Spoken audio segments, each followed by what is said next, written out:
Hello and welcome back to Chaotic Cosplay. The fact that I am putting out all of these raw emotions on the internet in itself is very brave, I think, because the anxiety that I experience is more than your average person.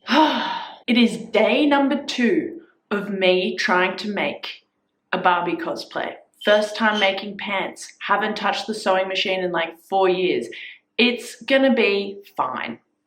I'm telling myself it's going to be fine. I'm doing a little mind game with myself, gassing myself up. I'm overinflating my abilities and skills just to get me over the finish line. It's a strategy. It's a mental, psychological strategy because the fight is really up in here. This is not a tutorial. It's a documentary. Me versus me. By me. It is 10 a.m. I am going out to dinner at 6 p.m. with one of my bestest friends, Meg. We have been friends for 10 years and she's going to New York for 9 months to sing on a cruise ship as a musical theatre singer and aerialist. My friends are very, very, very talented and I'm super proud of them. I'm like a stage mum. I'm happy being a stage mum. I no longer long for the stage myself. I just like watching my friends up there. We are up to the cutting stage. I need to cut out the pattern that I have purchased. We need to put that on the fabric. We need to cut it out. Yesterday was so chaotic with the dyeing process. Like, it really sent me. But in the light of day, it turned out okay. Here she is. Look at this. All of that crying and whinging, burnt hands, red fingernails for nothing, because it looks great. Yes, there are some inconsistencies, but in the grand scheme of things, considering that this was a makeshift job in my laundry tub, should have done a quarter of the fabric at a time, and it's turned out this good, that's a win. I think that's a huge win. And it just is physical evidence that all that anxiety I was experiencing yesterday was for nothing. So I'm going to try and reset my mind because my normal default setting is anxiety, high expectations, perfectionism. That is who I am. That's who I've been my whole life. I cannot help that, but it's not going to make things easier. So I'm really, really, really trying hard to suppress those emotions. They will never go away, but I'm just trying to clear my head. So this is the 8 yards of fabric and I will not be dyeing it again. I was sitting on the couch and I looked at it from a distance and I went, that's spot on. We're gonna have to get stuck into it right now. Dun, dun. Da, da, da, da, da, da, da, da. I shouldn't do that without warming up. High risk. I'm already going to injure myself. All right, I've had my bean juice. We're ready. This is the situation. Okay, this is my sewing machine. It's plugged in. The fabric is there and ready. These are my bits and bobs, pins, stuff like that, etc. Getting everything out of storage was a task in itself, okay? I still have something in my car from my dad's house, but at least it is now here. This is the box of Barbie stuff. Let me take you through that. The human hair wig that I purchased that is not as advertised and it was $300. What a waste of money. Anyway, we don't have time. We got to move on. I don't have time to tone it before I see Margot Robbie. I'm going to take it to my hairdresser. I have purple shampoo I could use, but for something that is so expensive, I really don't want to risk stuffing it up, and my hairdresser will help me do it properly. We've got the metallic cow leather for the stars on her butt, which is great. It is genuine leather, bro. Genuine. Look at that. That is gorgeous. Movie accurate earrings that she wears with the cowgirl cosplay. Absolutely movie accurate, which I'm stoked about. Sheets of vinyl with pre-cut stars, which, guess what? Shout out to Costume Kens. Mackenzie did this for me and she's a bloody legend. I don't have the facilities or the tools to do the screen cutting. It's like a $300 machine. Oh my God, I'd use it once. An X-Acto knife so that I can cut out the cow leather. I don't know particularly what to use these for. I just saw Mackenzie use them, so I bought them. This is the invisible zip for the pants. Polyester, multi-purpose thread, leather needles, stretch needles, Jeans and denim needles. I don't know which one I'm going to use. I'm going to have to think about that. This is some pink ribbon for the threading of her pants. Cosplay bestie Mackenzie. It's a sticker. She's very talented. She did this herself. What can't she do? This is the pattern I'm going to use for the pants. It is Simplicity S8655. I've chosen the pattern because that is the exact seams she has. I am probably going to make it in a size 12. I'm normally an Australian size 10, but I'm a bad sewer, so I want to be able to tailor it to make sure we get it right. So I will cut out the size 12 pattern. Let's go! Are there only Spanish instructions? Spanish. Oh no. That is all in Spanish. This is a setback as well. I don't speak Spanish. I know hola, como estas, baños. I don't see any of those words here. It says señoritas, I know that one. Oh my word. I forgot how big patterns are. I really did forget how big patterns are. We're going to have to clear some space and vacuum the floor. Oh God, it's heavy.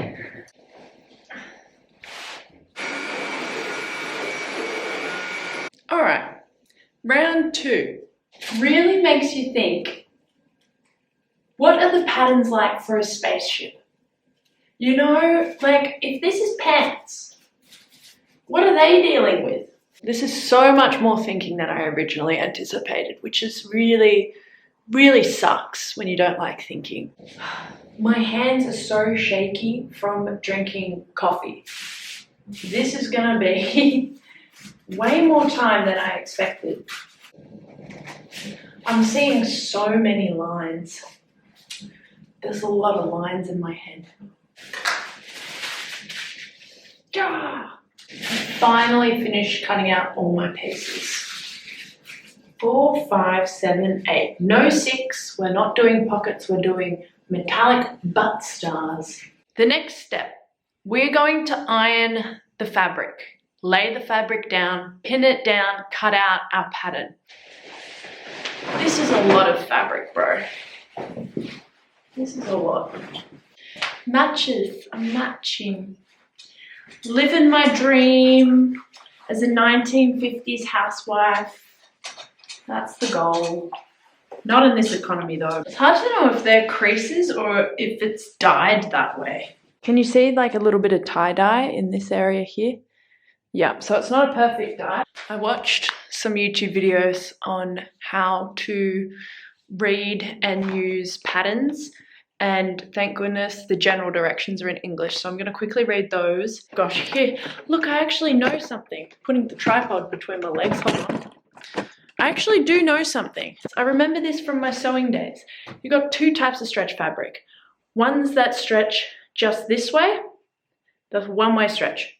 Or a stretch fabric that stretches both ways, like this.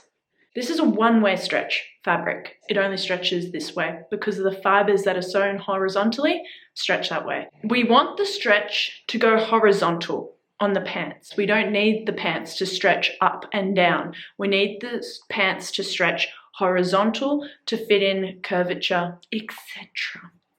When we put the pattern down, we have to make sure that it is lined up and it's going horizontal. Fantastic. The stretch is going this way.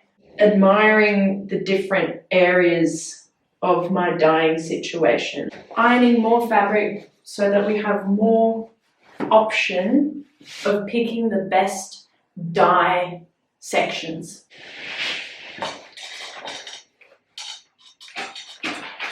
Also researched that I should press the paper patterns so that they are flat as well. It smells nice, like warm paper. I mean, that's what it is, but it smells really nice. I don't want to say I'm dumb, but I am surprised it took me this long to realize because there's a lot going on in my head. But this pattern has 2 pieces per leg. Margot Robbie's pants look like they have 4 panels, but I think the beauty about this pattern is that it looks like it has 4 panels, but really it's only 2, and we will sew that front line seam like that goes directly through the front of her leg and the back as well. And it's written on the pattern. So, I mean, that minimizes the amount of moving pieces we have to work with. First thing I'm going to do is lie the fabric correct side up so that we can see where the best areas are, and use chalk to indicate, okay, this is a great dye section, we can use that. And then we can eliminate any yucky dye sections.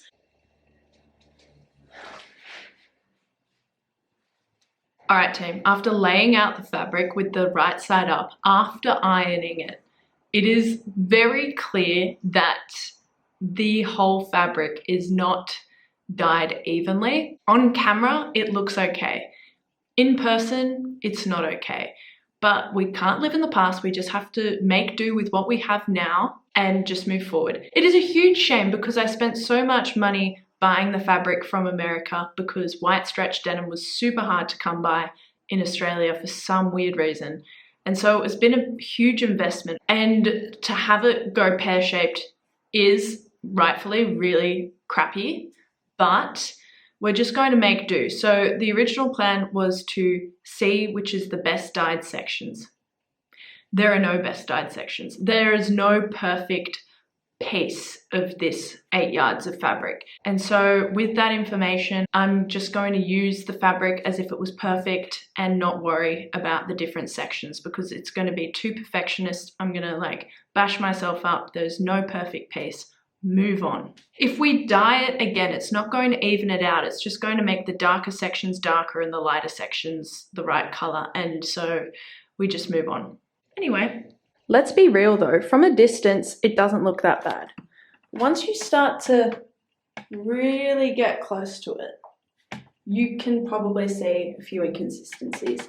They're not ironed in stripes. They are just stripes of dye. We're using 2A because we are aiming for a size 10 or 12, and the width of the fabric is 130 centimeters. We need to fold it in half with the wrong side facing up. Easier said than done, my goodness. What is going on? I'm gonna iron it in half. Oh no, that was not half. Oh, I'm an idiot. That was not half. You know what? This is not working for me. Do you know what I'm going to use? I'm going to use these guys to keep it folded down. Can't even open the packet. Oh my god. Oh! Really? They've gone everywhere. Some of them are broken. It's never easy, bro. Never easy. It's honestly just funny at this point how little everything works out for me.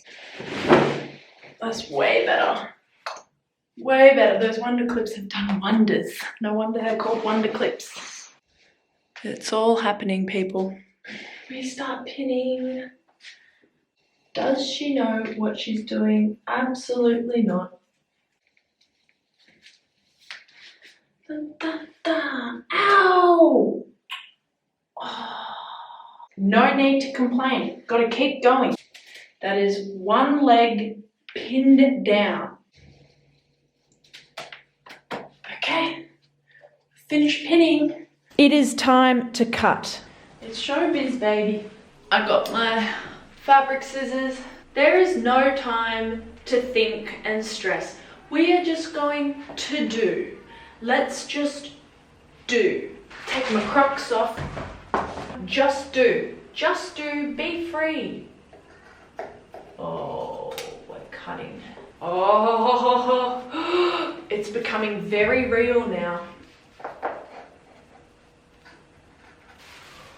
Oh, look at this. Look at this.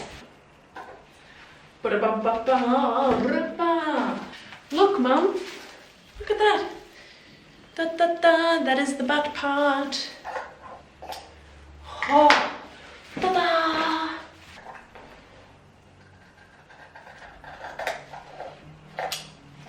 Lord. Oh, I just put a hole in my pattern. My bad. Ta-da! Yes! What I'm gonna do now is just tidy up the space. I'm gonna put the offcuts in a box. I'm gonna wrap back up the good fabric, and then we are going to do a little bit more research before we start sewing. My biggest query that I've run into in the past, but then I stopped sewing, is that if you finish your edges on the overlocker before assembling them, how do you know where your notches are? And your notches are to make sure each section lines up properly. I like to mark my notches with a very small 2 or 3 millimeter cut of the scissors through the fabric, and that's how I line up my pieces. I just want to make sure we get it right the first time, hopefully. Okay, I brought up my overlocker from the car. It has black thread already through it. The point of the overlocker is to finish raw edges of fabric. You will not be able to see them. It will be in the inside of the garment. I have white thread, but I have no idea where it is.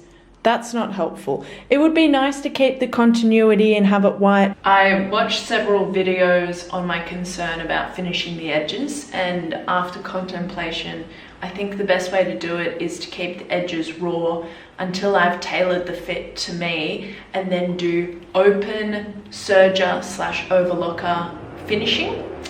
The reason for an open finish and not a closed finish is so there is a finished edge on either side of the seam, and that will make it look flatter. This next hurdle is that Margot's pants have a seam that runs up like a triangle on the butt. Oh, very out of focus. I don't believe this is achievable for me with my sewing skills and the lack of time. So these are a lot of things that are kind of stressing me out a little bit. This is an open journal. As you know, it's a documentary, not a tutorial. So yeah, it is kind of stressful because, oh my goodness, I don't know what I'm doing. With the luxury of time, it would have eliminated a lot of my anxieties because I'd have more time for trial and error. But this fabric genuinely only reached my doorstep a week ago, and with school reports and actually having a full-time job, my juggling skills have not been as good as they were when I was at university. The objective here is not to make the perfect pants. It is to make something that is wearable for the date I need it by. Then, if I feel so inclined, I have plenty of fabric to make the perfect pair of pants. So therefore, we're just going to follow the instructions step by step. Then if we have time and the ability, we can finish like some details. But I have a feeling the pattern needed to be altered before we cut. Hello, sewing machine. I've forgotten how to use you. Where's my pedal? Oh, it's not on. Okay, she's on. Should technically. Oh, look, already stuffed it. Can't believe it. Threaded my bobbin. So far, so good. Ba-da-ba, ba-da-da. This is an all-purpose needle, but this denim is quite thin, so I just wanted to see.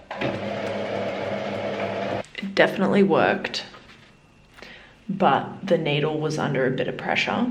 And if it's going to be double this thickness, it might struggle a little bit. So I'm going to use one of those needles that I showed you at the beginning of the video. The color of thread is perfect. I don't know how to change a needle, so I'm going to have to YouTube that as well. Okay, I just went down a YouTube rabbit hole, as you do, as you might have done to come across this video. And I have learnt a lot about working with stretch denim and denim. I've swapped out my machine needle for a 100 denim needle.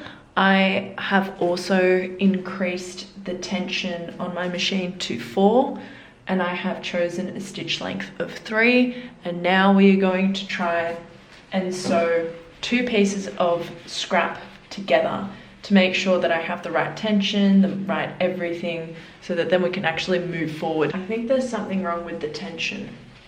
So we're going down the YouTube rabbit hole again.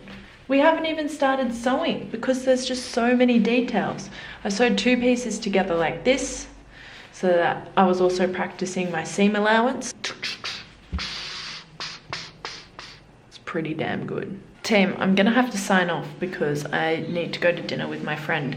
But it's so frustrating because what I thought I could get done in a day, I only managed half of that. But I spent so much time trying to find the right tension, the right stitch length, using the right needle for the fabric, because I've never worked with a stretch fabric, let alone a stretch denim before, so it's all very new to me, and I haven't sewed in 5 years anyway. Dun dun dun. This is the best stitch I have made. It's so hard because my camera's not super fantastic quality, but that looks really fantastic. I don't have any loose threads. When I do my back stitch, it looks really clean, looks really neat. I mean, compared to where we started, like, what the hell was happening here?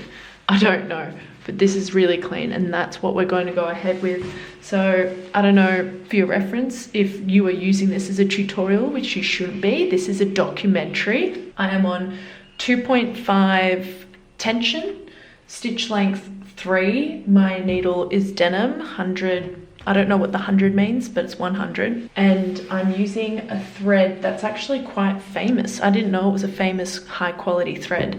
And it starts with the letter T. I don't know the name. Remember, it's a documentary, not a tutorial. Thank you so much for joining this video and joining me on my amateur cosplay journey. She's just an average cosplayer doing average things, bro. That's my motto now. Anyway.